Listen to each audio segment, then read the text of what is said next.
কিয়ামতের দিন সূর্য মানুষের একেবারে নিকটে থাকবে, সূর্যের উত্তপ্ত গরম দিকটা হাসরবাসীর দিকে থাকবে। ওই কঠিন দিনের এক একটা দিনের মেয়াদ হবে দুনিয়ার 50,000 বছরের সমান। এরপরে আল্লাহ তাআলা হিসাব গ্রহণ করবেন। হিসাবের পরে মানুষেরা দুইটা দলে বিভক্ত হয়ে যাবে। আল্লাহ তাআলা বলেন, ফারিকুম ফিল জান্নাতি ওয়া ফারিকুম ফিস সাঈর। একটা দল হবে জান্নাতি আর একটা দল হবে জাহান্নামী। আল্লাহ আমাদের জান্নাতি দলের অন্তর্ভুক্ত করুন, সবাই জোরে বলি আমিন। একটা দল হবে জান্নাতি আর একটা দল হবে জাহান্নামী। জান্নাতীরা জান্নাতে চলে যাবে, জাহান্নামীদের মধ্যে দুইটা দল হবে। একটা দল হবে যারা বেঈমান, তারা অনন্তকাল জাহান্নামে থাকবে। আর একটা দল যারা ঈমান এনেছিল কিন্তু দুনিয়ার মধ্যে বদআমল করেছিল। ওই মানুষগুলা দুনিয়ায় পাপ করেছিল, ওই মানুষগুলা যদি ঈমান সহকারে মরতে পারে, তাদের বদআমলের শাস্তি ভোগ করার পরে একটা সময় তারাও জান্নাতে চলে যাবে। এইবার যারা জান্নাতি তারা অনন্তকাল জান্নাতি, যারা জাহান্নামী অনন্তকাল জাহান্নামী। তাহলে মানুষের শেষ মঞ্জিল হবে জান্নাত অথবা জাহান্নাম। মানুষ যখন শেষ মঞ্জিলে পৌঁছাবে, ওই মঞ্জিলে অবস্থানের শুরু আছে যার কোনো শেষ নাই।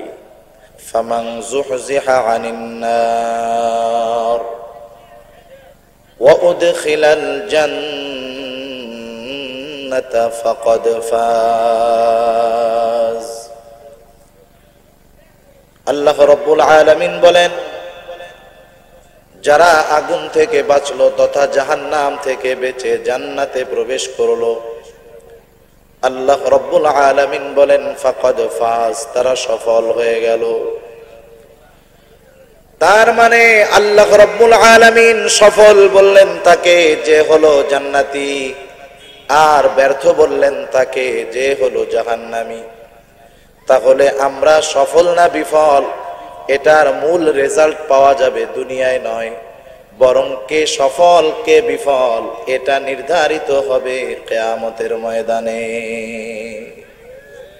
দুনিয়ার কোন কাজ এগুলার সাথে সফলতা বিফলতা সম্পৃক্ত নয়। একটা মানুষ দুনিয়াতে অনেক টাকার মালিক হতে পারে, সম্মানের মালিক হতে পারে, সম্পদের মালিক হতে পারে, কিন্তু লোকটা পরকালে জাহান্নাম থেকে বাঁচতে পারলো না। আল্লাহ তাআলা বলেন তুমি ব্যর্থ। কিন্তু যেই মানুষটার দুনিয়াতে টাকা নাই, সম্পদ নাই, অভাবের মধ্যে আছে, বড় কষ্টে দিন যাপন করতেছে, কিন্তু লোকটা ঈমান নিয়ে মরলো, কিয়ামতের ময়দানে তার শেষ ঠিকানা হলো জান্নাত। আল্লাহ তাআলা বলেন ফাকাদ ফাজ, সেই ব্যক্তিটা সফল হয়ে গেল। আমরা সবাই পরকালে সফল হতে চাই, চাই কি চাই না? দুনিয়াতে পরিস্থিতি যা হয় হোক, আমরা প্রত্যেকেই চাই কিয়ামতের ময়দানে সফল হতে। সেই দিন আমরা সবাই চাই আমার রেজাল্টটা জানি গোল্ডেন এ প্লাস হয়, তার মানে আমি যেন সফল হই। যেই ছাত্র চায় পরীক্ষার রেজাল্ট যেই দিন হবে তার ফলাফলটা জানি এ প্লাস হয়। বলেন তো, পরীক্ষার দিন সকাল বেলায় যদি সে এই চিন্তা করে, রেজাল্টের দিন সকাল বেলায় সে যদি এই কামনা করে যে আমি আজকে যেন এ প্লাস পাই, কিন্তু তার লেখাপড়া ঠিকমতো করে নাই, পরীক্ষার হলের মধ্যে সুন্দরভাবে পরীক্ষা দিতে পারে নাই, বলেন তো ওই ছাত্রটা যদি রেজাল্টের দিন এ প্লাস আশা করে, ওই ছাত্রের এই আশাটা মূলত হবে তার বোকামি। কিন্তু যেই ছেলেটা দুনিয়ার মধ্যে লেখাপড়া ঠিকমতো করেছে, পরীক্ষার হলে যথাযথভাবে সুন্দরভাবে সব মার্কের উত্তর দিয়েছে, এই ছেলেটা অবশ্যই গোল্ডেন এ প্লাসের আশা করতেই পারে। তার মানে সফলতা যেই দিন আল্লাহ তাআলার পক্ষ থেকে ফলাফল হবে, সেই দিন সফলতার আশা করার চাইতে এই দুনিয়ার মধ্যে মৃত্যুর আগে প্রত্যেকটা মানুষকে সফল হওয়ার কর্মগুলা করার দরকার। দুনিয়া হলো পরীক্ষার জায়গা, কিয়ামত হলো ফলাফলের জায়গা। পরীক্ষার হলে যদি পরীক্ষা ভালো হয়, এমনিতেই রেজাল্টের দিন ফলাফল ভালো আসবে, ঠিক কিনা বলে? সেজন্য আমাদেরকে দুনিয়াতে সফল হতে হবে, সফলতার বীজ বপন করতে হবে। আল্লাহ রাব্বুল আলামিন পবিত্র কোরআনুল কারীমের মধ্যে এবং রাসূলুল্লাহ সাল্লাল্লাহু আলাইহি ওয়াসাল্লাম হাদিসের মধ্যে একটা মানুষ দুনিয়াতে কেমন করে সফলতার বীজ বপন করবে তথা কোন কাজ তার জন্য আখিরাতের সফলতা বয়ে আনবে, আল্লাহ এবং তার রাসূল আমাদেরকে সুন্দরভাবে জানিয়ে দিয়েছে। এই যে দুনিয়ার জিন্দেগিটা, এটা খুব গুরুত্বপূর্ণ একটা সময়, মোস্ট ইম্পর্টেন্ট টাইম। আমরা প্রতিটা মানুষ একেবারে জান্নাত অথবা জাহান্নাম, এটা হলো আমাদের শেষ মঞ্জিল। এই জান্নাত অথবা জাহান্নামে যাওয়ার আগ পর্যন্ত প্রত্যেকটা মানুষ কয়েকটা ঘাটি অতিক্রম করবে। আমরাও একটা ঘাটি অতিক্রম করেছি, সামনেও আবার অনেকগুলা ঘাটি আছে। যেমন আমরা এখানে যারা আছি, আমরা প্রত্যেকটা মানুষ কিন্তু একটা সময় দুনিয়ার মধ্যে ছিলাম না। যেই লোকটার বয়স আজকে 50 বছর, বলেন তো 51 বছর আগে ওই লোকটা কি দুনিয়ার মধ্যে ছিল নাকি? আল্লাহ তাআলা কোরআনুল কারীমের মধ্যে বলেন, হাল আতা আলাল ইনসানি হিনুম মিনাদ দাহরি লাম ইয়াকুন শাইআম মাযকুরা। আমরা যে মানুষ, আমাদের এমন কিছু সময়, এমন কিছু কাল অতিক্রম হয়েছে, আমরা এমন কিছু কাল অতিবাহিত করেছি যে আমাদের উল্লেখ করার মতো কোনো কিছুই ছিল না। আজকে যেই ছেলেটার বয়স 5 বছর, মা বাবার কলিজার টুকরা, নয়নের মণি, এই 5 বছর বয়সের এই সন্তান 6 বছর আগে কিন্তু তার কোনো অস্তিত্ব ছিল না, সে তখন ছিল রূহের জগতে। অনুরূপভাবে আমরা প্রত্যেকটা মানুষই একটা সময় রূহের জগতে ছিলাম। আল্লাহর রাসূল সাল্লাল্লাহু আলাইহি ওয়াসাল্লাম বলেন, আল্লাহ তাআলা হযরত আদম আলাইহিস সালামকে বানিয়েছেন মাটি দিয়ে, আর আমাদেরকে সৃষ্টি করেছেন আদম থেকে। আল্লাহ তাআলা আদম আলাইহিস সালামের পিঠ থেকে একত্রে দুনিয়াতে যত মানুষ আছে, দুনিয়া থেকে যত মানুষ চলে গেছে, দুনিয়াতে যত মানুষ আসবে, সব মানুষের রূহ একত্রে আদম আলাইহিস সালামের পৃষ্ঠদেশ থেকে আল্লাহ তাআলা বের করেছেন। তার মানে আমরা প্রত্যেকেই একটা সময় রূহের জগতে ছিলাম। বলেন তো, রূহের জগতে আমরা কত বছর ছিলাম? এর কোন সময়ের, নির্দিষ্ট সময়ের হিসাব আমাদের জানা আছে নাকি? আমরা কেউ জানি না যে রূহের জগতে আমরা কত বছর ছিলাম। সেখানে লক্ষ লক্ষ বছর হয়তো আমরা পাড়ি দিয়ে আসছি, থাইকা আসছি। এরপরে আল্লাহ রাব্বুল আলামিন মাতা পিতার মাধ্যমে আমাদেরকে দুনিয়ায় আসার বন্দোবস্ত করে দিলেন। আল্লাহ রাব্বুল আলামিন একটা সময় আমাকে আপনাকে মায়ের গর্ভে পাঠাইলেন। নাপাক পানি থেকে আমরা আস্তে আস্তে রক্তপিণ্ড, মাংসপিণ্ড, আল্লাহ তাআলা একটা সময় এই মাংসপিণ্ডের মধ্যে আমাদেরকে প্রাণ দিয়ে দিলেন, রূহ দিয়ে দিলেন। রূহের জগৎ থেকে আমাদেরকে এনে মাতৃগর্ভে রূহ দেওয়া হলো, প্রাণ দেওয়া হলো। রূহ এটা কিন্তু আবার দেখা যায় না। রূহ কি জিনিস আল্লাহ তাআলাই জানায় দেন।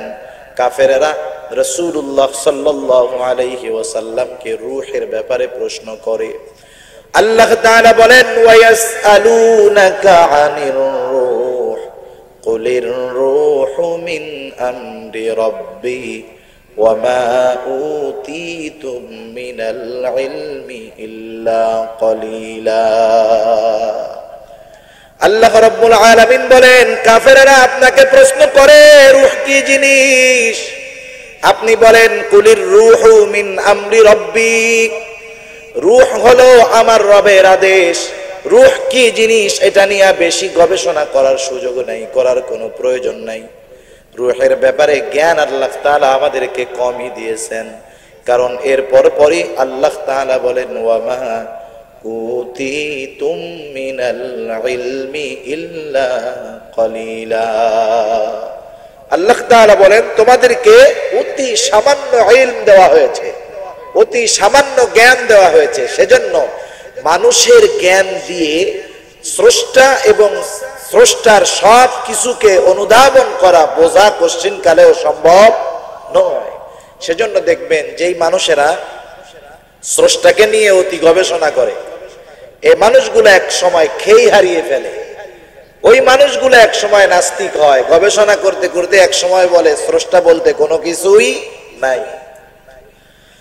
আল্লাহ রাব্বুল আলামিনের আদেশে ফেরেশতা মায়ের গর্ভে রূহ নিয়ে আসে, প্রাণ নিয়ে আসে, আল্লাহর আদেশে সেটা ওই মাংসপিণ্ডের মধ্যে ফুঁকে দেয়, প্রাণ সঞ্চার হয়ে যায়।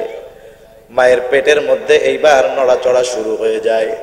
মা অনুধাবন করে, মা বুঝতে পারে আমার পেটে আল্লাহ যেই সন্তানটা দিয়েছে সে এখন প্রাণ পেয়ে গেছে। শুধু তাই নয়, ওই সময় কোন মানুষটার অবস্থা দুনিয়াতে কেমন হবে, ওই মানুষটা দুনিয়ার হায়াত কতদিন থাকবে, আল্লাহ তাআলার পক্ষ থেকে সব কিছু নির্ধারিত করে দেওয়া হয়। ওই রূহের ওই মানুষটা যখন মায়ের পেটে থাকে, রূহ দেওয়ার সাথে সাথে তার ম্যানুফ্যাকচারিং ডেট আর এক্সপায়ার ডেট দুইটাই লাগায় দেওয়া হয়। প্রাণ দেওয়া হলো, এই প্রাণ কতদিন জীবিত থাকবে দুনিয়ায়। কেউ তো মায়ের পেট থেকে মৃত অবস্থায় ভূমিষ্ঠ হয়, কেউ বা মায়ের পেট থেকে জীবিত ভূমিষ্ঠ হওয়ার পরে একটু পরে মারা যায়। কেউ একদিন, কেউ 2 দিন, কেউ 1 মাস, কেউ 1 বছর, 10 বছর, 50 বছর, 60, 70, 80, 100 বছর বাঁচে। এমন লোকের সংখ্যা আমাদের সমাজে নাই বললেই চলে। 100 বছর হায়াত, এটা খুব কম মানুষই পায় এখন। তাহলে মায়ের পেটের মধ্যে থাকা অবস্থায় আমি কতদিন জীবিত থাকবো, আল্লাহ তাআলা এটাকে ফিক্সড করে রাখছেন। এক্সপায়ার ডেট আছে। যেমন বাজার থেকে আমরা যখন কোনো বোতলজাত প্যাকেটজাত দ্রব্য কিনতে যাই, এখন সব ধরনের মানুষ সচেতন। আগে প্যাকেটে দেখে এটা তৈরি করছে কবে, এটার মেয়াদ শেষ হবে কবে, ঠিক কিনা বলে। দুনিয়ার প্রস্তুতকৃত জিনিসগুলার এক্সপায়ার ডেট জানা যায়, আমার আপনার এক্সপায়ার ডেট তথা হায়াত নির্দিষ্ট আছে, কিন্তু সেটা জানা যায় না। আল্লাহ তাআলা আমাদের প্রত্যেকের হায়াতকে নির্দিষ্ট করে রাখছেন। বলেন তো, আমরা কেউ আমাদের এই হায়াতের নির্দিষ্ট সময়টা কতদিন সেটা আমরা জানি নাকি? কেউ জানে না। আল্লাহ তাআলা নির্দিষ্ট সময় রাখছেন। আল্লাহ তাআলা বলেন সেই সময়টা যখন হাজির হয়ে যাবে, فَإِذَا جَاءَ أَجَلُهُمْ لَا يَسْتَأْخِرُونَ سَاعَةً وَلَا يَسْتَقْدِمُونَ। আল্লাহ রাব্বুল আলামিন বলেন فَإِذَا جَاءَ أَجَلُهُمْ, যখন আমাদের নির্দিষ্ট সময় চলে আসবে তথা মৃত্যুর সময়টা চলে আসবে, মালাকুল মউত চলে আসবে, আল্লাহ তাআলা বলেন فَإِذَا جَاءَ أَجَلُهُمْ لا يستأخرون ساعة ولا يستقدمون। নির্ধারিত সময়ের 1 মুহূর্ত আগেও আমাদের মরণ হবে না, মৃত্যুর জন্য 1 মুহূর্ত বিলম্ব হবে না। একেবারে জাস্ট টাইমে মালাকুল মউত আসবে, আমার আপনার প্রাণটাকে নিয়ে যাবে। ওই মুহূর্তে আমার প্রাণ যখন চলে যাবে, যার নাম আব্দুল করিম, তখন আর আব্দুল করিম থাকবে না, তার নাম হয়ে যাবে এটা আব্দুল করিমের লাশ। লা শাইউন, যার মধ্যে কোনো কিছু নাই সেটাই লাশ, অথচ হাত আছে, চোখ আছে, কান আছে, সব আছে। যেটা নাই সেটারে দেখাও যায় না। যেটা না থাকার কারণে আমাদেরকে লাশ বলা হয়, সেই জিনিসটা কি দেখা যায়? সেটা আল্লাহর একটা আদেশ। আদেশ হবে, দেহ থেকে বের হবে, নাম হয়ে যাবে লাশ। যখন কারো মৃত্যু হয়, মাইকের মধ্যে অ্যানাউন্স করা হয়, মাইকের মধ্যে ঘোষণা দেওয়া হয়, অমুক এলাকার অমুক আব্দুল করিমের ছেলে আব্দুর রহিম আজ সন্ধ্যা 6 ঘটিকার সময় ইন্তেকাল করিয়াছে। আগামী দিন সকাল 8টার সময় ঈদগাহ ময়দানে তার জানাজার নামাজ হবে। আমার আপনার মৃত্যুর ঘোষণাটা দেওয়া হলো ইন্তেকাল। ইন্তেকাল শব্দটার অর্থ হলো স্থানান্তরিত হওয়া। তার মানে এক জায়গায় ছিল, সে আর এক জায়গায় গেছে। ইন্তেকালের মাধ্যমে আমরা যে নিঃশেষ হয়ে যাই, মাটির সাথে পচে গলে মিশে ধ্বংস হয়ে যাই, তা নয়, বরং দুনিয়ার জগৎ থেকে নিয়ে আমরা আরেকটা জগতের দিকে চলে যাই। একটা মানুষ মৃত্যুবরণ করার পরে তাকে কবরস্থ করা হোক অথবা তাকে আগুন দিয়ে পুড়ায় ফেলানো হোক, সমুদ্রের মধ্যে ফেলে দেওয়া হোক। এখন তো আধুনিক সিস্টেম, ইউরোপ আমেরিকার মধ্যে মানুষ দাফন করতে করতে নাকি জায়গা শর্ট হয়ে যাচ্ছে, জায়গার সংকট দেখা দিচ্ছে। এই জন্য তারা বড় ব্লিন্ডার মেশিন বানাইছে, ওর মধ্যে লাশটা ঢুকায় দিবে, বড় মেশিন একবারে ওইটারে ব্লিন্ড করে তরল বানায় ফেলবে, ওইটা পানির মধ্যে ফেলায় দিবে। যে অবস্থায় করা হোক না কেন, মৃত্যু পরবর্তী সময় থেকে নিয়ে একেবারে হাসরের দিন পর্যন্ত, কিয়ামত পর্যন্ত যেই সময়টা, এটাকে বলা হয় আলমে বরজখ, লোকচক্ষুর অন্তরালের একটি সময়। ওই কালটা, ওই জগৎটা মানুষের চোখের অন্তরালে মানুষ দেখতে পারে না। যেমন জিন আল্লাহ রাব্বুল আলামিনের এক সৃষ্টি, মানুষের চাইতে জিনের সংখ্যা অনেক বেশি, কিন্তু বলেন তো এই জিন দেখা যায় নাকি? দেখা যায় না বিধায় অবিশ্বাস করার কোনো সুযোগ নাই। কারণ কোরআনুল কারীমের মধ্যে আল্লাহ তাআলা সূরা জিন নামে একটা সূরা নাযিল করছে। কেউ যদি জিনকে অস্বীকার করে, কোরআনকে অস্বীকার করে, কোরআনকে যে অস্বীকার করে সে মুমিন না কাফের? জিন তো দেখা যায় না। অনুরূপ ভাবে মানুষ যখন ইন্তেকাল করে আলমে বরজখের বাসিন্দা হয়, তাকেও দেখা যায় না। আলমে বরজখে মানুষ কতদিন থাকবে? আমরাও তো থাকবো, কিয়ামত পর্যন্ত অবস্থান করতে হবে। বলেন তো আলমে বরজখে কতদিন থাকতে হবে? এর কোনো নির্দিষ্ট সময় আমাদের জানা আছে নাকি? হতে পারে লক্ষ লক্ষ বছর আমাদেরকে কবর জগৎ তথা আলমে বরজখে থাকতে হবে। এরপরে আল্লাহ রাব্বুল আলামিন একদিন ইসরাফিল আলাইহিস সালামকে আদেশ করবে, সিংহায় ফুৎকার দাও। আল্লাহ তাআলার আদেশে ইসরাফিল আলাইহিস সালাম সিংহায় ফুৎকার দিবে। আল্লাহ তাআলা বলেন, ওয়ানুফিখা ফিস সূরি ফাসাইকা মান ফিস সামাওয়াতি ওয়া মান ফিল আরদি মানুফিখা ফীহি উখরা ফাইযা হুম কিয়ামুন ইয়ানজুরুন। আল্লাহ রাব্বুল আলামিন বলেন, ওয়ানুফিখা ফিস সূর ফাসাইকা মান ফিস সামাওয়াতি ওয়া মান ফিল আরদ। যখন সিংহায় ফুৎকার দেওয়া হবে, আসমান জমিনের সব কিছু তছনছ হয়ে যাবে, ধ্বংস হয়ে যাবে, সব কিছু ধ্বংস হয়ে যাবে, একমাত্র আল্লাহ তাআলার অস্তিত্বই বাকি থাকবে। আল্লাহ তাআলা বলেন, কুল্লু মান আলাইহা ফান ওয়া ইয়াবকা ওয়াজহু রাব্বিকা যুল জালালি ওয়াল ইকরাম। সব কিছু ধ্বংস হয়ে যাবে প্রথম সিংহায় ফুৎকার দেওয়ার পরে। প্রথম সিংহায় ফুৎকার দেওয়া হবে, এরপরে আরো একটা ফুৎকার দিবে, কিন্তু দুই ফুৎকারের মধ্যে কত বছরের ব্যবধান আল্লাহই ভালো জানে। আল্লাহ তাআলা এরপরে বলেন, সুম্মা নুফিখা ফীহি উখরা ফাইযা হুম কিয়ামুন ইয়ানজুরুন। অতঃপর আরো একটা সিংহায় ফুৎকার দেওয়া হবে। এই ফুৎকার দিলে কি হবে?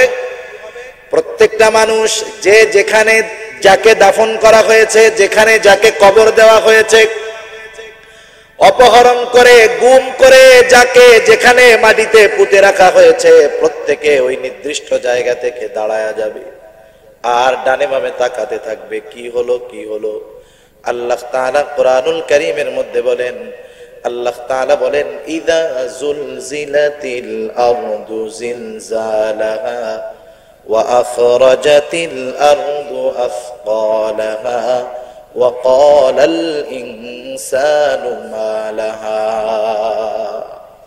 আল্লাহ রাব্বুল আলামিন যখন জমিন থেকে সব ভারী বস্তুগুলা জমিন উদ্গীরণ করে দিবে, মুফাসসিরিনে কেরাম বলেন এগুলা হলো মানুষের দেহ, অথবা এগুলা হতে পারে জমিনে যত খনিজ সম্পদ আছে সবগুলা।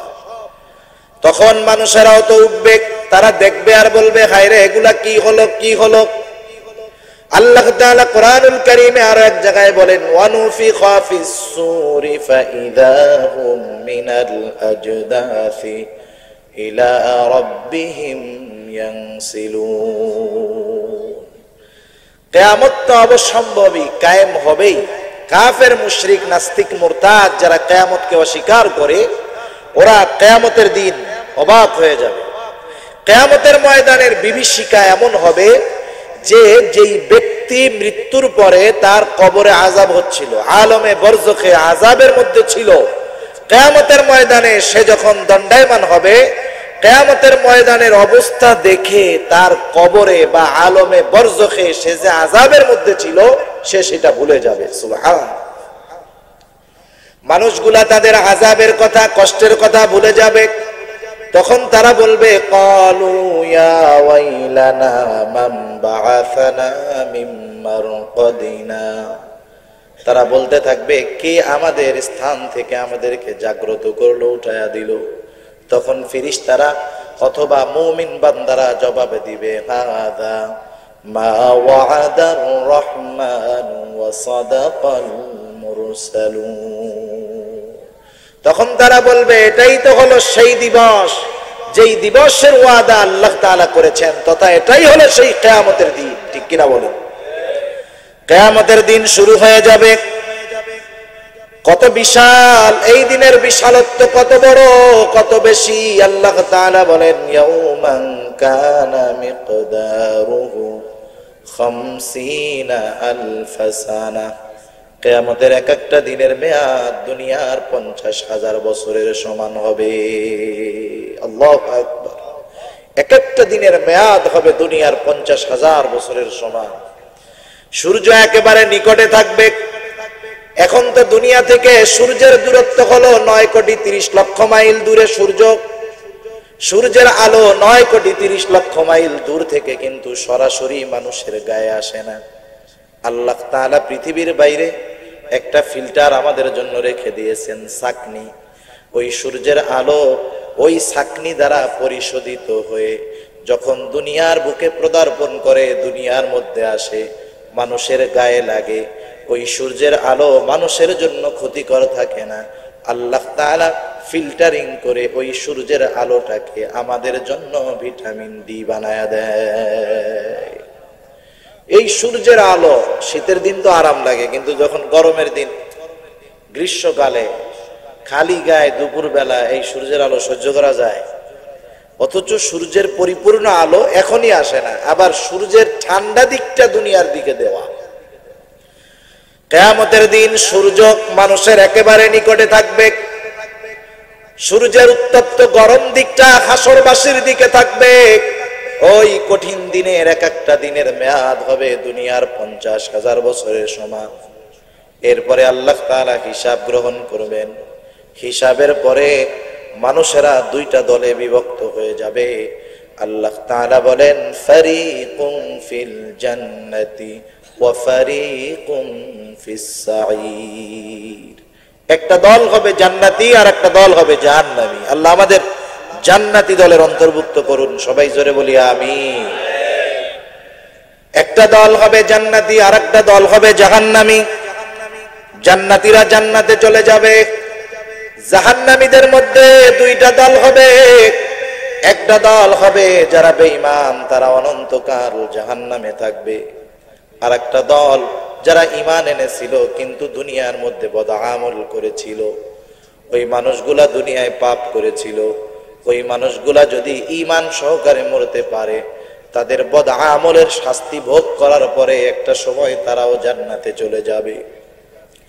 এইবার যারা জান্নাতি তারা অনন্তকাল জান্নাতি, যারা জাহান্নামী অনন্তকাল জাহান্নামী। তাহলে মানুষের শেষ মঞ্জিল হবে জান্নাত অথবা জাহান্নাম। মানুষ যখন শেষ মঞ্জিলে পৌঁছাবে, ওই মঞ্জিলে অবস্থানের শুরু আছে যার কোনো শেষ নাই।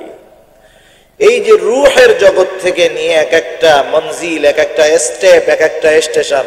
রূহের জগতে থাকলাম কত বছর, দুনিয়ায় আছি, আলমে বরজখে থাকতে হবে, কিয়ামতের ময়দান, সব শেষে জান্নাত অথবা জাহান্নাম, অনন্তকালের মঞ্জিল।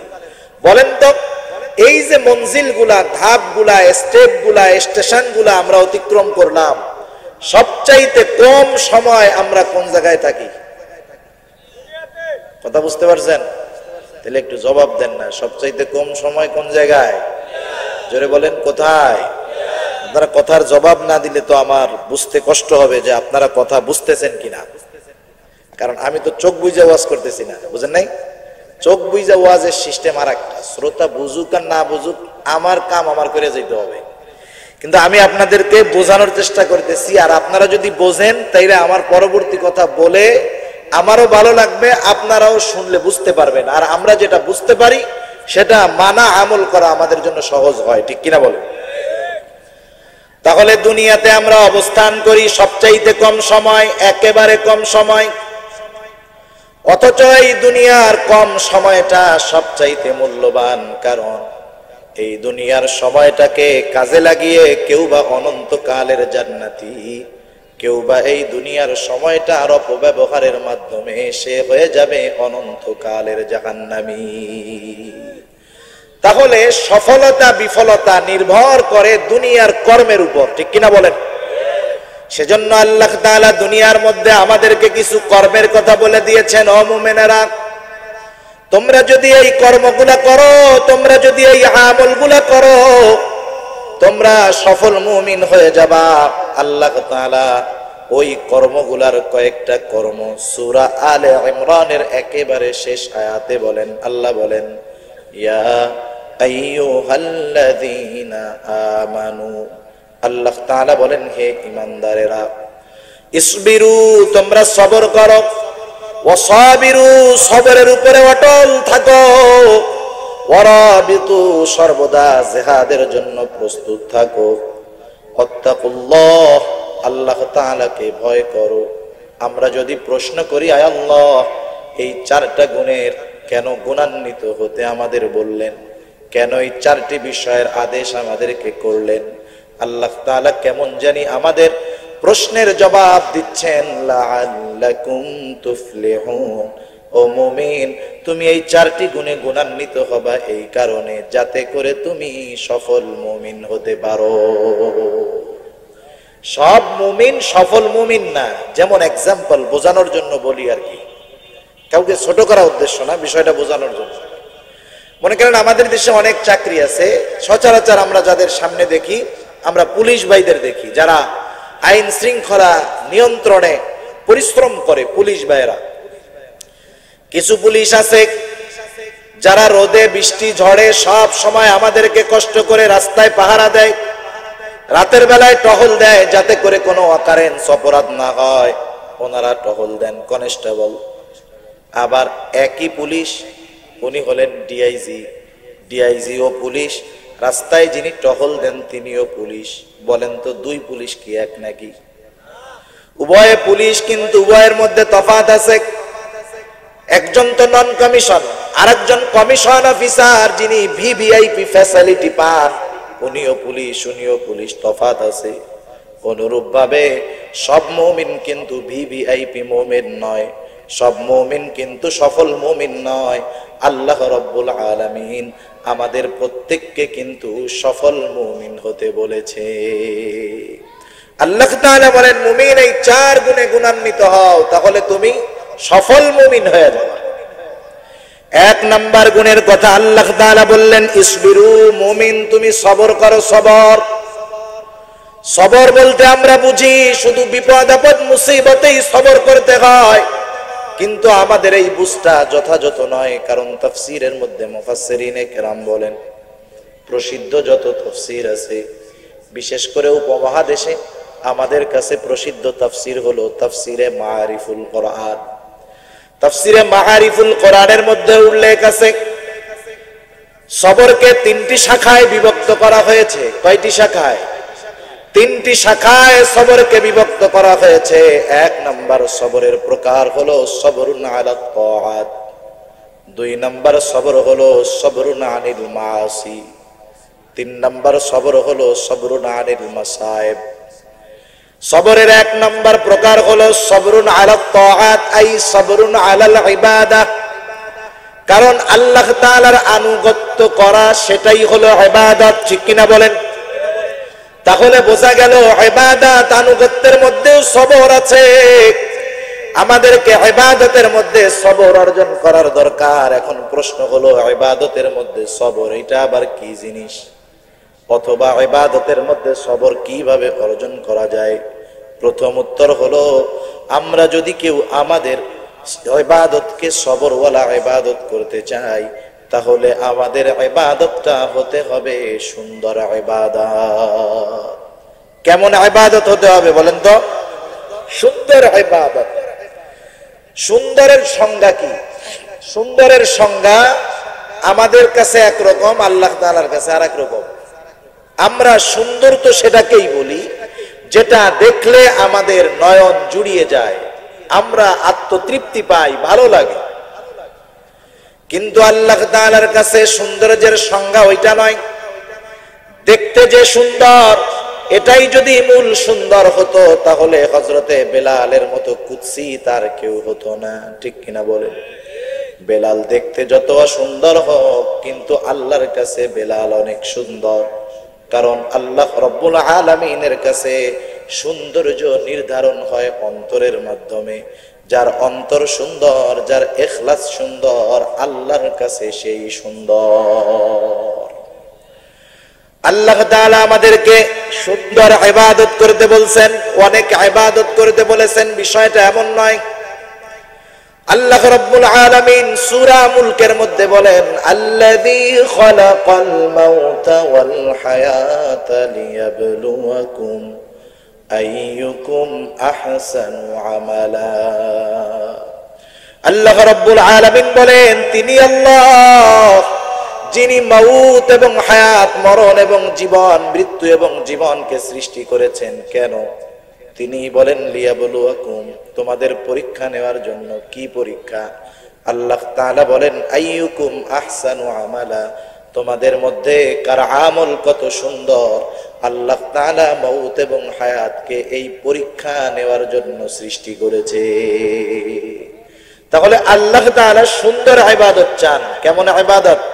সুন্দর ইবাদত। একজন দীর্ঘ সময় কেরাত পড়তেছে, নজর এক জায়গায়, রুকু কত সুন্দর, সেজদা কত সুন্দর, তার বৈঠকগুলা কত সুন্দর, একাগ্রতার সাথে পড়তেছে, কিন্তু ভেতরে ইখলাস নাই, আল্লাহর সন্তুষ্টি উদ্দেশ্য নাই।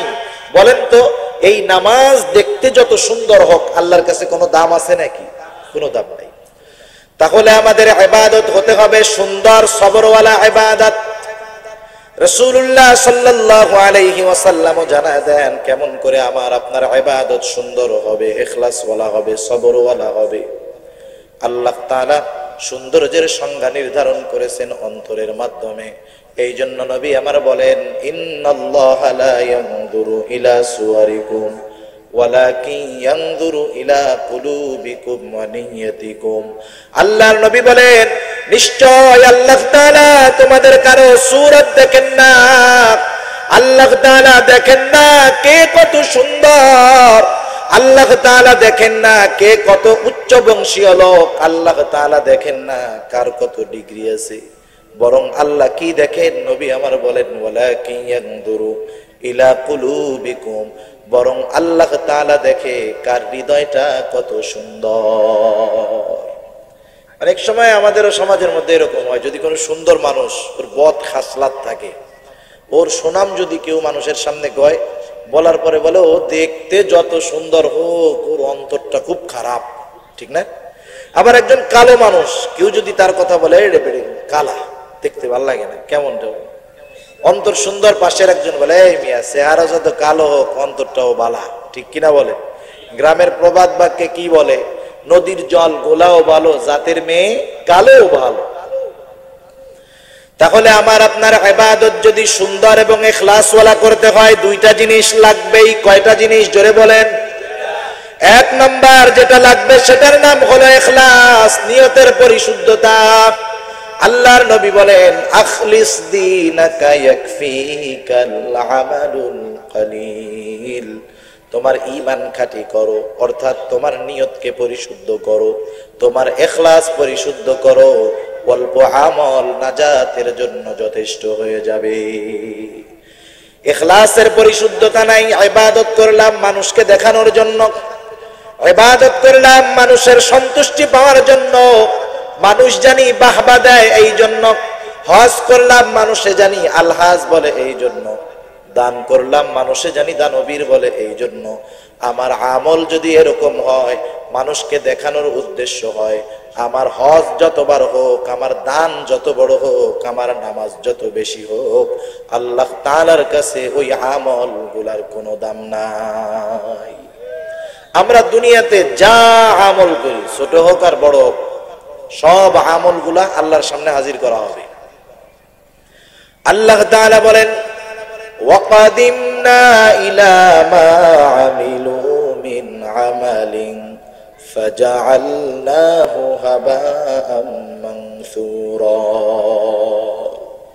আমাদের প্রত্যেকের কৃত সব আমলগুলাকে আল্লাহর সামনে হাজির করা হবে। শুধু তাই নয়, যেই আমলগুলা আল্লাহর সন্তুষ্টির জন্য করা হয়েছে, যেই আমলগুলার মধ্যে ইখলাস ছিল, সেই আমল যত ছোট হোক না কেন, আর যেই আমলের মধ্যে ইখলাস নাই, সেই আমল যত বড় হোক না কেন, আল্লাহ তাআলা বলেন ওই আমলগুলার মধ্য থেকে ইখলাসবিহীন আমলগুলাকে আমি আল হাবাউল মানসুরে পরিণত করব। ধুলায় নিশ্চিহ্ন করে দেওয়া হবে ওই আমলগুলা, ধ্বংস করে দেওয়া হবে আমলগুলা। ইখলাসবিহীন আমল বাতিল বলে পরিগণিত হবে।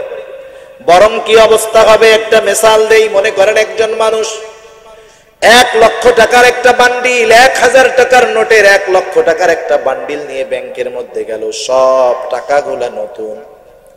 এখন তো জাল টাকা এমন ভাবে বানায়, অনেক মানুষ, বিচক্ষণ মানুষও টাকাটা দইরা কষা মাজা দিয়ে বুঝতে পারে না জাল নাকি অরিজিনাল।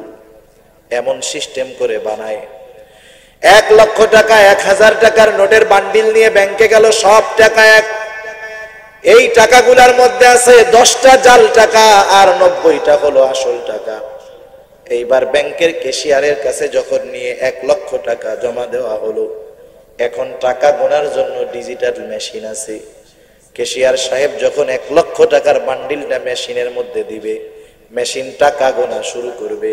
শুধু শুরু করবে না, টাকা গুনবে না, বরং কোন জাল টাকা যদি থাকে সে সাথে সাথে রেড অ্যালার্ট দিয়ে দিবে। 1 লক্ষ টাকা দিছে, দেওয়ার সাথে সাথে প্রথমে মেশিন রেড সিগন্যাল দিছে জাল টাকা। জাল টাকা বের করা হলো একটা। এইভাবে করতে করতে 1 লক্ষ টাকার মধ্যে 10টা জাল টাকার নোট, 1টা 2টা আনফরচুনেটলি হতেই পারে, অনাকাঙ্ক্ষিত ভাবে হতেই পারে। কিন্তু যখন 10টা, বলেন তো ক্যাশিয়ারের সন্দেহ লাগবে কি লাগবে না? ক্যাশিয়ার এবার ডাক দিল, পুলিশকে ইনফর্ম করলো, পুলিশ আইসা ওরে অ্যারেস্ট করলো। বলেন তো এই যে 10টা জাল টাকার নোট ধরা হলো, এগুলাও তো 1000 টাকার নোটের মতোই দেখতে, একই রকম। কাছে না নিলে, ভালো মতো পরীক্ষা না করলে বোঝা যায় না। বলেন তো এই 1000 টাকার যেই 10টা জাল টাকার নোট, ব্যাংকের ক্যাশিয়ার এগুলা কি মূল টাকার সাথে রাখবে নাকি নষ্ট করে ফেলবে? এগুলারে নষ্ট করে ফেলবে, ছিঁড়ে ফেলবে। আবার ওই লোকটা জাল টাকা বহন করার অপরাধে পুলিশের হাতে আটক হবে, তাকে শাস্তি দেওয়া হবে। তার টাকাও বাতিল, শাস্তি ভোগ করা লাগলো। অনুরূপ ভাবে যে আমলগুলা ইখলাসবিহীন আমল, ওগুলা হলো জাল আমল। আল্লাহর কুদরতি মেশিনে যখন আপনার আমলগুলা দেওয়া হবে, আমার আপনার আমলগুলা দেওয়ার সাথে সাথে জাল আমলগুলা শনাক্ত হয়ে যাবে। ওই আমলগুলাকে আল্লাহ ধ্বংস করে দিবে। ওই জাল টাকা বহনকারী জাল টাকা বহন করার কারণে যেমন শাস্তি ভোগ করলো, আমি আপনি ইখলাসবিহীন আমল করার কারণে আল্লাহর আদালতে অপরাধী হিসাবে সাব্যস্ত হয়ে শাস্তি ভোগ করতে হবে। সেজন্য আমাদের জীবনের ছোট বড় সব আমল কার সন্তুষ্টির জন্য করব? জবান খুলে বলেন। সেজন্য ইবাদত যদি সুন্দর সবরওয়ালা ইবাদত করতে হয়, 1 নম্বরে দরকার নিয়তের পরিশুদ্ধতা, 2 নম্বরে দরকার হলো সুন্নাত। কারণ দুনিয়াতে এমন কোন আমল আল্লাহ তাআলা দেন নাই যে আমলের মধ্যে সুন্নাত নাই।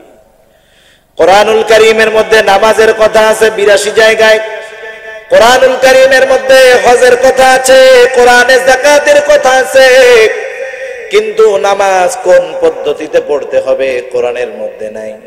হজ করতে হবে, হাজী সাহেবান যারা হজ করেছেন, পরিপূর্ণ হজের আনুষ্ঠানিকতা যা আছে এগুলা পরিপূর্ণ কোরআনের মধ্যে নাই। যাকাত কিভাবে দিতে হবে, কাদের দিতে হবে আল্লাহ জানায়া দিয়েছেন, কিন্তু যাকাতের পরিপূর্ণ পদ্ধতি কোরআনে বলেন নাই। তাহলে আল্লাহ তাআলা দেখেন, গুরুত্বপূর্ণ যেই আমলগুলা সবচাইতে গুরুত্বপূর্ণ সেগুলার আদেশ করেছেন ঠিক, কিন্তু পদ্ধতি নির্ধারণ করেছেন মুহাম্মাদুর রাসূলুল্লাহ।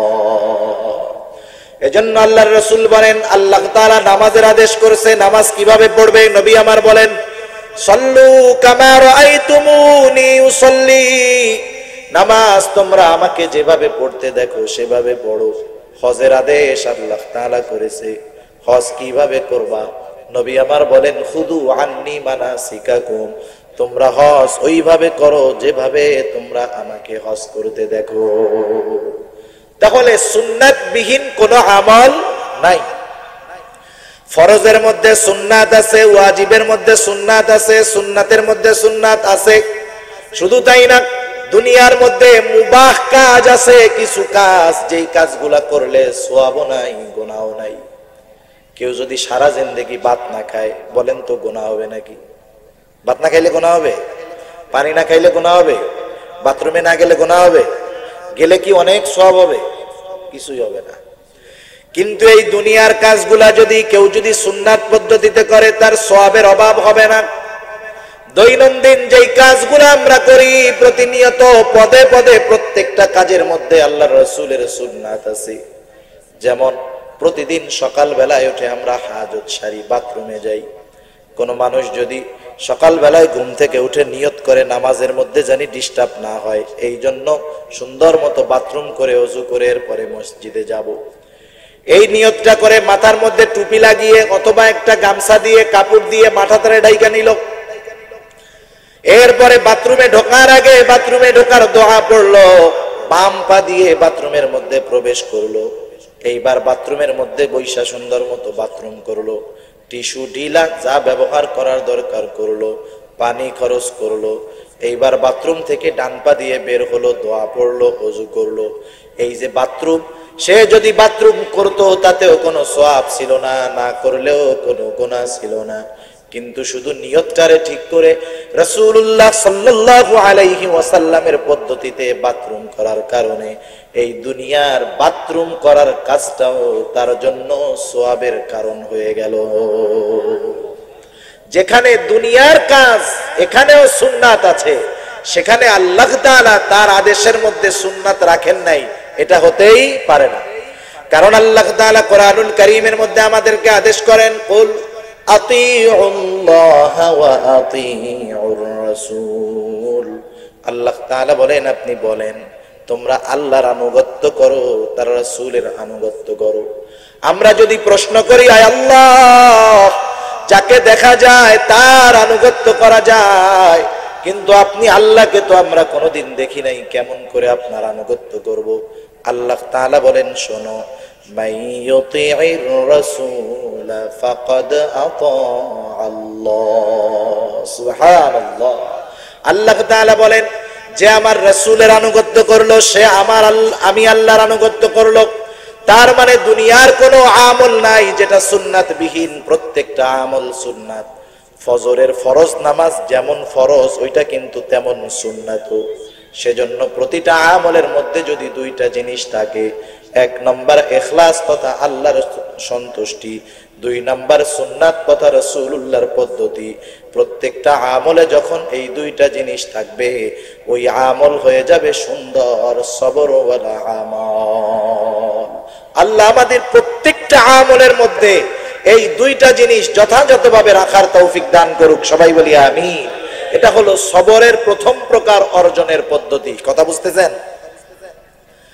দুই নাম্বার, সবরুন আনিল, বিপদ আপদ মুসিবতের ক্ষেত্রে সবর, সবরুন আনিল মাআসি, বিপদ আপদ মুসিবতের ক্ষেত্রে সবর, পাপাচারের ক্ষেত্রে সবর, সবরুন আনিল মাআসি, পাপাচারের ক্ষেত্রে সবর তথা গুনার থেকে বেঁচে থাকার মধ্যে সবর।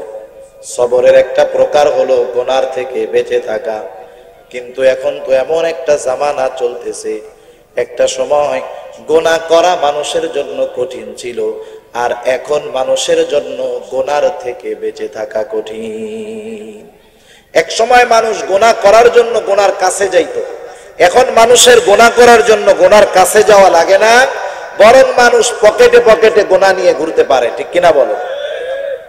অবস্থা কোথায় গেছে মানুষ, পাপ করতে করতে কোথায় চলে গেছে মানুষ। মানুষ যখন অতিরিক্ত পাপের মধ্যে নিমজ্জিত হয়ে যায়, মানুষের মনুষ্যত্ব বিলোপ পায়, পশুত্ব তার মধ্যে ঢুকে যায়। বরং কিছু কিছু ক্ষেত্রে এমন অবস্থা হয়ে যায়, মনুষ্যত্ব হারায়, পশুত্ব হারায়, তার চাইতেও মানুষ নিকৃষ্ট হয়ে যায়। আমাদের সমাজে অহরহ পাশে এমন ঘটনা ঘটতেছে যেগুলা পশুত্বকে হার মানিয়ে দেয়। ঠিক কিনা বলেন? সম্প্রতি 2-3 দিন আগের একটা ঘটনা আপনাদের শোনাই। অনলাইন সহ সংবাদ মাধ্যমগুলা এই খবরটা ব্যাপক আকারে ছড়ায় পড়েছে। কিশোরগঞ্জের করিমগঞ্জের ঘটনা, সম্ভবত বুধ অথবা বৃহস্পতিবারে। একটা মেয়ে মাদ্রাসায় পড়ে, বয়স হলো তার 17-18 বছর। মাইশা নাম, দাওরায়ে হাদিস তথা মাওলানা হওয়ার জন্য তার 1 বছর বাকি। মেশকাত জামাতের মধ্যে পড়ে। এই মেয়েটার বাবা চাকরির সুবাদে তাকে বাহিরে থাকতে হয়। 18 বছরের যুবতী মেয়ে। এই মেয়েটা এক সময় টের পেল যে তার বাবার অনুপস্থিতিতে, তার মা আরেকজনের সাথে পরকীয়ার সম্পর্কে জড়ায় পড়েছে। মেয়েটা তো মাদ্রাসায় পড়ে, আল্লাহর ভয় আছে। সে চিন্তা করলো এই বিষয়টা মাকে বোঝায়া বলতে হবে। মেয়েটা মায়ের কল্যাণের কথা চিন্তা করে মাকে পরকীয়ার ক্ষতি, পাপের কথা এগুলা বোঝায় বলল, মা এটা বড় গর্হিত কাজ, খারাপ কাজ, আল্লাহ বেজার হবে, আল্লাহর গজব পড়বে। এই ভালো নসিহাত গুলা মাইশা মেয়েটার জন্য মৃত্যুর কারণ হয়ে দাঁড়ালো। এই পরকীয়াই মাকে অন্ধ বানায় দিয়েছে, মনুষ্যত্ব দূর করে দিয়েছে, তার থেকে পশুত্বকে হার মানায় দিয়েছে। সে তার মেয়েটাকে তার পরকীয়া সম্পর্কের বাধা হিসাবে, কারণ হিসাবে দাঁড় করায় দিল। এইবার পরকীয়া সম্পর্ক যার সাথে, দুইজনে মিলে প্ল্যানিং করলো কি করা যায়। এই মেয়েটা যদি বেঁচে থাকে, আমাদের সম্পর্কের কথা যদি ফাঁস হয়ে যায়, সব শেষ। এইবার নিজের গর্ভধারণকারী ওই মেয়েটাকে, নিজের গর্ভে ধারণ করা ওই মেয়েটার বিরুদ্ধে ষড়যন্ত্র হলো। মেয়েটা মাদ্রাসা থেকে আসরের আগে আসলো, আগের থেকেই প্ল্যানিং করে রাখছে। মেয়েটা ঘরে ঢুকলো, ওই পরকীয়া সম্পর্কের পুরুষটা দরজাটা আটকায় দিল। কত জঘন্য ঘটনা, বলতেও তো খারাপ লাগে। এইবার ওই মায়ের সামনে, ওই মায়ের সাথে যেই পুরুষটার পরকীয়ার সম্পর্ক, ওই পুরুষটা মায়ের সামনে তার গর্ভধারণ করা মেয়েটাকে ধর্ষণ করলো। শুধু দর্শন করেছে তা নয়, এইবার দুইজনে ধরে মেয়েটাকে শ্বাসরুদ্ধ করে হত্যা করে ফেললো। চিন্তা করেন তো, কল্পনা করা যায় নাকি? 20 বছর আগে মুরব্বীরা এসব কথা কল্পনাও করে নাই, কিন্তু আজকে আমাদের নির্মম কপাল, নির্মম পরিহাস। এই ধরনের ঘটনা 92% মুসলমানের দেশে, একটা দুইটা নয়, অহরহ ঘটতেছে। মাসুম বাচ্চাদেরকে হত্যা করে ফেলতেছে পরকীয়ার সম্পর্ক টিকায় রাখার জন্য। ইসলাম শুধু শুধু পর্দারে ফরজ করে নাই। আর যারা তথাকথিত নারীবাদী, যারা পর্দার বিরোধিতা করে, যারা ইসলামের আইন কানুনের বিরোধিতা করে, এরা না বুঝেই করে। ঠিক কিনা বলেন? পর্দার বিধান যদি ঠিক থাকতো, এই মহিলা যদি পর্দা করতো, তাহলে পরকীয়ার সম্পর্কে জড়াইতো না। ঠিক কিনা বলেন? ইসলাম তো শুধু পরপুরুষের সাথে দেখা দেওয়া নিষেধ করে নাই, বরং পরপুরুষের সাথে মিষ্টি ভাষায় কথা বলতেও ইসলাম নিষেধ করেছে। এগুলা আমাদেরকে তথাকথিত প্রগতিশীল যারা আছে, এরা এই বিষয়গুলো আমাদের সামনে উত্থাপন করে আমাদেরকে বলতে চায় এতে দেশ পিছায়া যাবে। নারী পুরুষ একসাথে যদি না আগায়, দেশ পিছায়া যাবে। নারীকে নারীর স্থানে আগাইতে দেন, পুরুষকে পুরুষের স্থান থেকে অগ্রসর হতে দেন, তাহলে এই দেশ ও জাতির কল্যাণ হবে। ঠিক কিনা বলে? আর যদি ওদের থিওরি আমরা গ্রহণ করি, নৈতিকতার চরম অবক্ষয়ের সাথে সাথে পশুত্বকে হার মানাবে এই মানব সমাজ। ঠিক কিনা বলে? মানবাধিকারের চরম মৃত্যু হবে। সেজন্য এই পাপগুলা যদি সমাজে সংগঠিত না হয়, এজন্য সামাজিক দায়িত্ববোধ আমাদের আছে না নাই? এ দায়িত্ব প্রত্যেকটা পরিবারের। আমাদের সম্মানিত মেয়র সাহেব কিন্তু কথাটা খুব সুন্দরভাবে বলেছেন যে আপনার সন্তান অপরাধ করতেছে, আপনি মেয়র সাহেবের কাছে বিচার দিলে হবে না, তো এই সন্তান অপরাধী হওয়ার কারণে 1 নম্বরে আপনি দায়ী, ঠিক কিনা বলেন? সেজন্য আমাদেরকে প্রত্যেকটা অবস্থায় পাপ থেকে বিরত থাকার জন্য যথাযথভাবে চেষ্টা করতে হবে।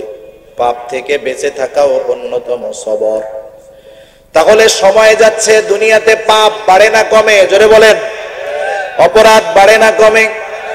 আইনের কঠোরতা হচ্ছে, এরপরেও কিন্তু অপরাধ চলতেছে। যেমন গত বছর দল মত নির্বিশেষে, কোনো দল নাই, সাধারণ সব মানুষ একটা বিষয়ে একমত ছিল যে আমরা ধর্ষকের সর্বোচ্চ শাস্তি মৃত্যুদণ্ড চাই, ঠিক না?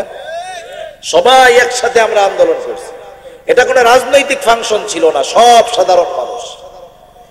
একটা সময় আদালতে গেজেট পাস হয়ে গেল যে ধর্ষকের সর্বোচ্চ শাস্তি হবে মৃত্যুদণ্ড। এর মানে কিন্তু এইটা না ধর্ষক ধর্ষণ করেছে প্রমাণিত হলেই মৃত্যুদণ্ড, বিষয়টা এমন নয়। শাস্তি মাননীয় বিচারক যদি চায় তারা শাস্তি 10 বছর দিতে পারে, 5 বছর দিতে পারে, যদি চায় যাবজ্জীবন দিতে পারে। মাননীয় বিচারক যদি চায় তাকে মৃত্যুদণ্ড দিতে পারে। আবার বিচারক যদি মনে করে তাহলে ওই ধর্ষককে বেকসুর খালাসও দিয়ে দিতে পারে। সর্বোচ্চ শাস্তি মৃত্যুদণ্ড, আগে ছিল যাবজ্জীবন। বলেন তো, এই আইনটা বাস্তবায়ন হওয়ার পর বাংলাদেশ থেকে মনে হয় ধর্ষণ একেবারে আউট হয়ে গেছে। ধর্ষণ আছে না নাই? তাহলে বোঝা গেল দুনিয়াবি আইনের কঠোরতা দিয়ে মূলত অপরাধকে, পাপকে নির্মূল করা যায় না। যতক্ষণ না মানুষ আল্লাহ তাআলার ভয় অন্তরের মধ্যে না আনবে, ততক্ষণ পর্যন্ত মানুষ পাপ থেকে বাঁচতে পারবে না। মানুষ মানুষের সামনে পাপ করে না।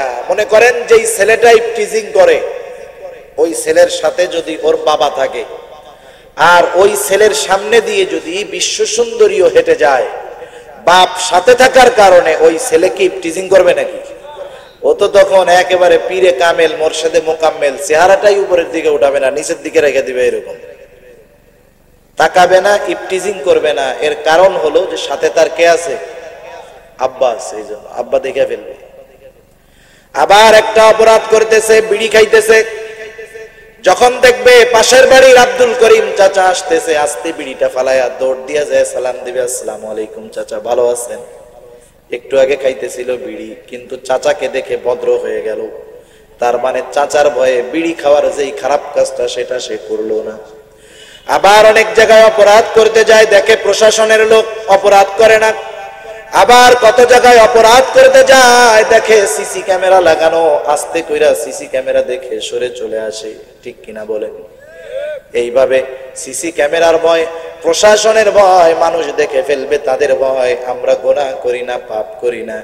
কিন্তু বলেন তো, এই সিসি ক্যামেরা, প্রশাসন আমার বাপ, আমার আত্মীয়, 24 ঘন্টা কি আমাকে আপনাকে দেখে নাকি? তাহলে তাদের চোখের অন্তরালে পাপ করা যায়, গুনাহ করা যায়। যুবক একা একা রাতের বেলা মোবাইল নিয়ে রুমের মধ্যে দরজা লাগা, কি দেখে? তো কেউ দেখে না, বাবা দেখে না, চাচা দেখে না, সিসি ক্যামেরা দেখে না, প্রশাসনের লোক দেখে না, কেউ না দেখে না দেখুক, বলেন তো ওই একা একা পাপ করার সময় যিনি দেখেন তিনি কে? সেই আল্লাহ তাআলা কোরআনুল কারীমের সূরা কফের মধ্যে বলেন, ওয়ালাকাদ খালাকনাল ইনসানা ওয়া না'লামু মা তুওয়াসওয়িসু বিহি নাফসু ওয়া নাহনু আকরাবু ইলাইহি মিন হাবলিল ওয়ারিদ। কয়েকটা বিষয় আল্লাহ তাআলা, কয়েকটা আয়াতে কয়েকটা বিষয় আল্লাহ তাআলা বর্ণনা করেছে। এই বিষয়গুলা প্রত্যেকটা মানুষ আমরা যদি আমাদের সামনে রাখতে পারি, আমরা গুনাহ থেকে বাঁচতে পারবো। এইখানে আল্লাহ তাআলা বলতেছেন, ওয়ালাকাদ খালাকনাল ইনসান, আমি আল্লাহ মানুষকে সৃষ্টি করেছি। এরপরে আল্লাহ তাআলা বলেন, ওয়া না'লামু মা তুওয়াসওয়িসু বিহি নাফসু, শুধু মানুষকে সৃষ্টি করেছি তা নয়, মানুষের অন্তরের মধ্যে কোন জিনিসে ওয়াসওয়াসা দেয়, আল্লাহ বলেন আমি সেই ওয়াসওয়াসার খবরও জানি। ওয়াসওয়াসা কি দেখা যায়? আমাদের মনের মধ্যে যেই চিন্তা আসে, কল্পনা আসে, খারাপ হোক ভালো হোক, এটা কি আমরা দেখতে পারি নাকি? দেখি না। আপনি যদি আপনার রোগ নির্ণয় করতে চান, আপনি সুস্থ মানুষ, কিন্তু কোন রোগ আপনার দেহে বাসা বাঁধতেছে কিনা, এটা যদি আপনি নির্ণয় করতে চান, আপনি যদি সিটি স্ক্যান করেন, এমআরআই করেন, আমার আপনার দেহে যদি ক্ষুদ্র থেকে ক্ষুদ্রাতীত কোনো প্রবলেম থাকে, রিপোর্ট আকারে বের হয়ে যাবে। কিন্তু কেউ যদি চিন্তা করে আমার মনের মধ্যে কি ওয়াসওয়াসা আছে, সিটি স্ক্যান এমআরআই মেশিন দিয়ে বাইর করব, বলেন তো ওয়াসওয়াসা মেশিনে নির্ণয় করতে পারবে নাকি? তাহলে কোন প্রযুক্তি আমার অন্তরের ওয়াসওয়াসার খবর জানে না, কিন্তু জানে কে? আমরা যদি জিজ্ঞাসা করি, আয় আল্লাহ আপনি আমাদের অন্তরের ওয়াসওয়াসার খবর কেমন করে জানেন? আল্লাহ তাআলা জবাব দেয়, বান্দা জানার কারণ হলো ওয়ানাহনু আকরাবু ইলাইহি মিন হাবলিন ওয়ারিদ। আল্লাহু আকবার। আল্লাহ তাআলা বলেন, বান্দা আমি তোমার শাহরগের চাইতে অধিক নিকটে। সুবহানাল্লাহ। এক কথায় আমি আমার যত কাছে, আমি আমার যত কাছে, তার চাইতে বেশি কাছে কে? আমি আমার থেকে কত দূর জানেন? আয়না ছাড়া কেউ কোনোদিন আপনার নিজের চোখ দেখছেন? যা দিয়ে দেখি এটারও জিন্দেগিতে দেখি নাই। এই জায়গায় আমি যদি জিজ্ঞাসা করি কয়জন লোক আছেন যে আপনি সারা জীবনে 10 বার আপনার পিঠটারে দেখছেন? দেখছেন কেউ? কত কিছুই দেখি না, অথচ বলি যে এটা আমার কাছে, কিন্তু কত দূরে জীবনে একবারও দেখতে পারি নাই। অথচ আল্লাহ তাআলা বলেন আমি আল্লাহ তোমার অন্তরের খবর জানি।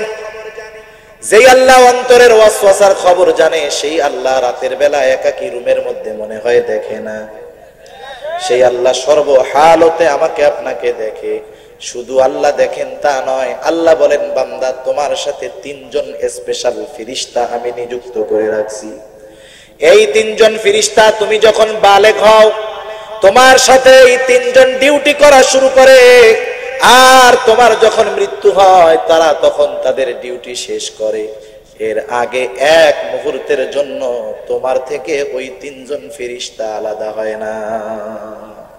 আল্লাহ তাআলা এরপরে বলেন ইয ইয়াতালাক্কাল মুতালাক্কিয়ানি আনিল ইয়ামিনি ওয়া আনিশ শিমালি কাঈদ। আল্লাহ তাআলা আমার আপনার ডান এবং বাম কাঁধে 2 জন ফেরেশতা নিযুক্ত করে রাখছেন। এই 2 জন ফেরেশতাকে আমরা কিরামান কাতিবিন নামে চিনি। আল্লাহ তাআলা বলেন কিরামান কাতিবিনা ইয়ালামুনা মা তাফআলুন। কিরামান কাতিবিন এরা হলো সম্মানিত লেখকদ্বয়।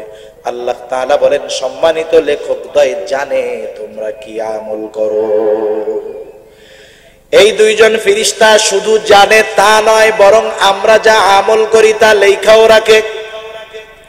আর একজন ফেরেশতা আছে, আল্লাহ তাআলা তার ব্যাপারে বলেন মা ইয়ালফিযু মিন কাওলিন ইল্লা লাদাইহি রাকীবুন আতীদ।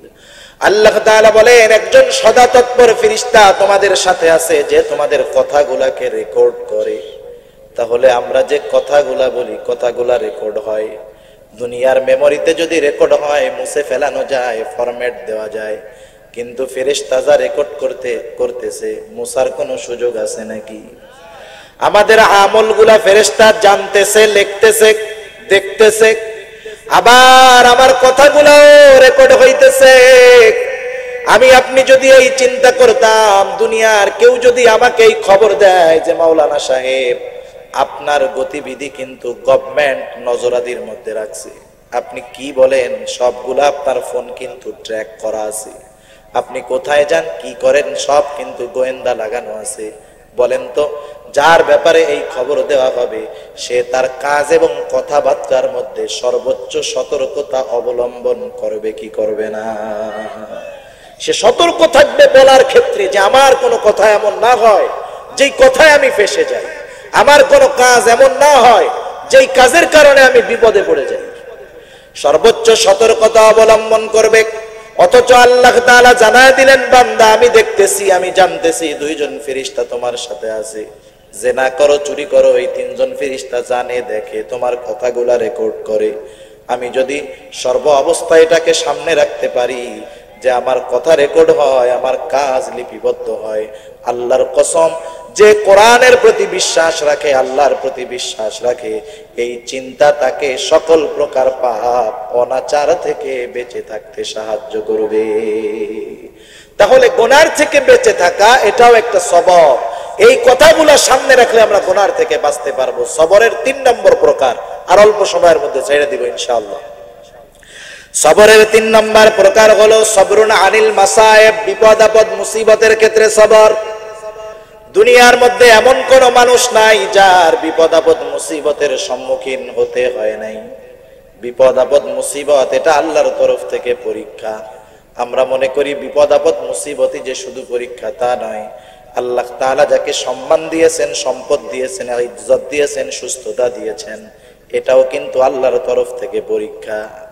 এজন্য আল্লাহ তাআলা কোরআনুল কারীমের মধ্যে বলেন, কুল্লু নাফসিন যায়িকাতুল মাউত ওয়া নাবলুকুম বিশ-শাররি ওয়াল খায়রি ফিতনা। আল্লাহ রাব্বুল আলামিন জানায় দেন আমাদের পরীক্ষা হবে কেমনে। আল্লাহ তাআলা বলেন, ওয়া নাবলুকুম বিশ-শাররি ওয়াল খায়র। আল্লাহ তাআলা আমাদের পরীক্ষা নেবেন ভালোর দ্বারা, মন্দের দ্বারা, কল্যাণের দ্বারা, অকল্যাণের দ্বারা, সুখ স্বাচ্ছন্দ্যের দ্বারা, বিপদ আপদ মুসিবতের দ্বারা। কিন্তু আমরা সুখ স্বাচ্ছন্দ্য এইটারে পরীক্ষা মনে করি না। যে টাকা পয়সা, সুস্থতা এইগুলা পায়, অভাব থাকে না, ওরা যদি জিজ্ঞাসা করে আপনি কেমন আছেন, বলে আল্লাহ খুব ভালো রাখছে, ঠিক কিনা বলেন? সে কি টাকা পয়সার পরীক্ষা মনে করে নাকি? মনে করে না, বরং শুধু নিয়ামত মনে করে। এটা মানুষের খাসলাত। কিন্তু বিপদ আপদ মুসিবত যেমন পরীক্ষা, ওটাও তেমন পরীক্ষা। যেহেতু আমরা মানুষ বিপদ আপদ মুসিবতকে সব সময় পরীক্ষা মনে করি, এজন্য আল্লাহ তাআলা আলাদা ভাবে আবার উল্লেখ করেন। আল্লাহ বলেন, ওয়ালা নাবলুওয়ান্নাকুম বিশাইইম মিনাল খাউফি ওয়াল জু'i ওয়া নাকসিম মিনাল আমওয়াল ওয়া নাকসিম মিনাল আমওয়ালি ওয়াল আনফুসি ওয়াস সামারাত। আল্লাহ তাআলা আগেই সাজেশন দিয়ে দিয়েছেন। পরীক্ষার পূর্বে যদি শর্ট সাজেশন দেওয়া হয় তাহলে ছাত্রের জন্য প্রস্তুতি গ্রহণ করাটা সহজ হয়ে যায়।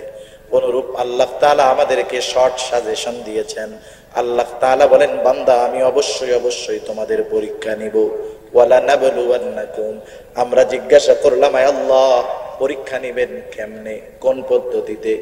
আল্লাহ তাআলা বলেন, বিশাইইম মিনাল খাউফ, ভয়ের মাধ্যমে আমি আল্লাহ তোমাদের পরীক্ষা নিব।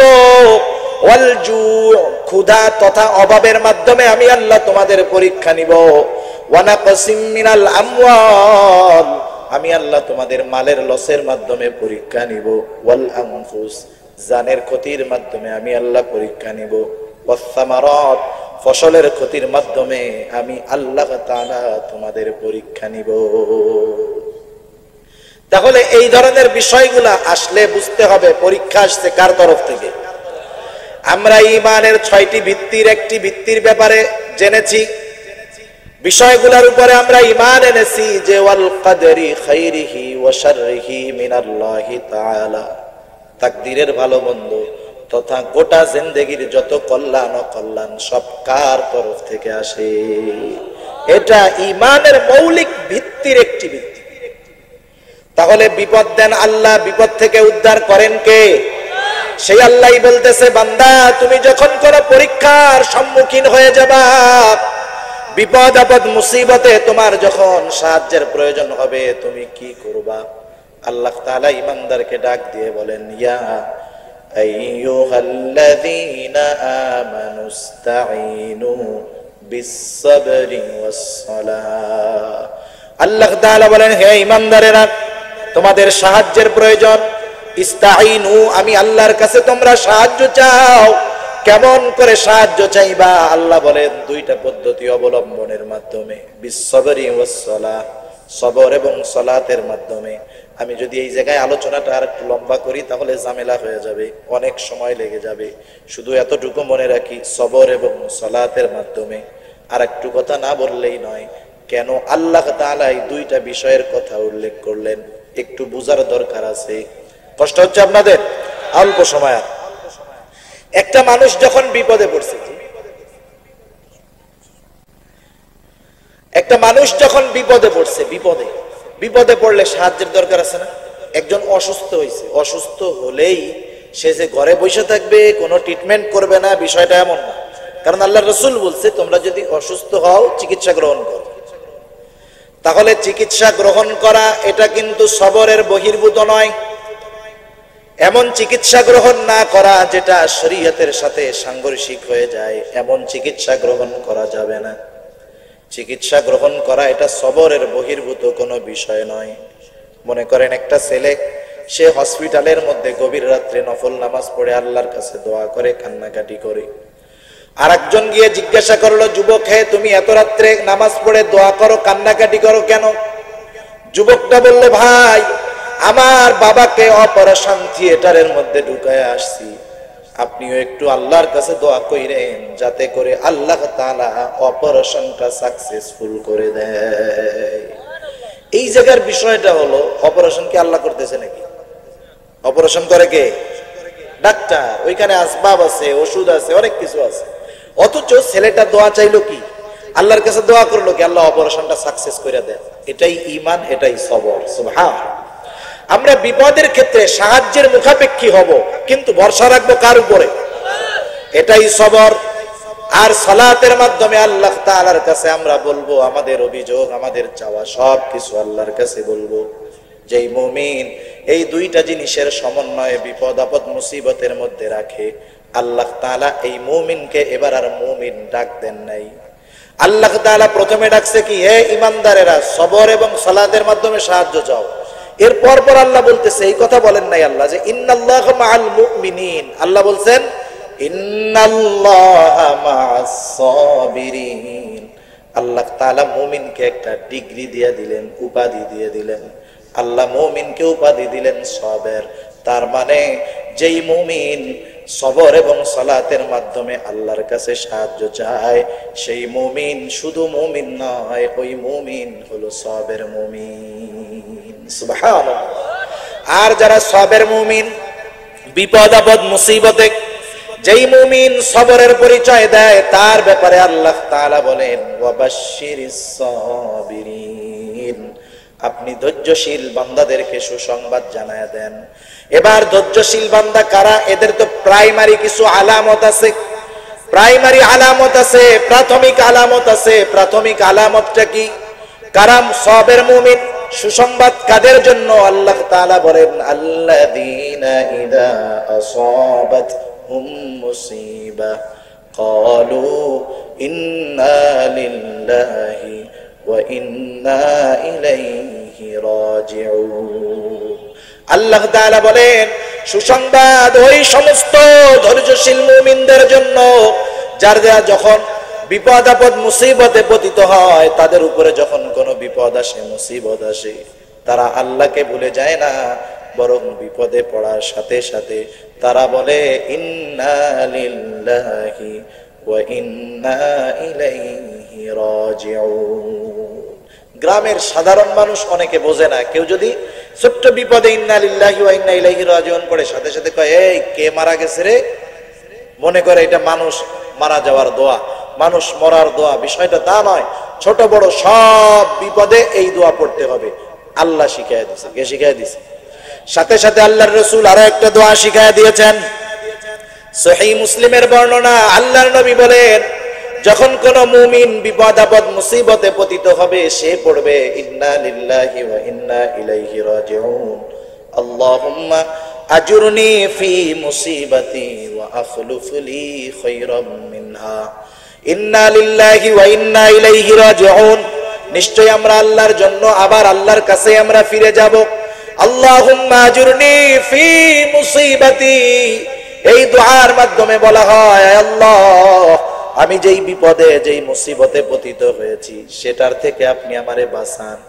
শুধু বিপদ থেকে বাঁচাবেন তা নয়, ওয়া আখলুফলি খায়রাম মিনহা, এই মুসিবতের মাধ্যমে আমি যা হারিয়েছি আল্লাহ তার চাইতে উত্তম জিনিস আপনি আমাকে দিয়ে দেন।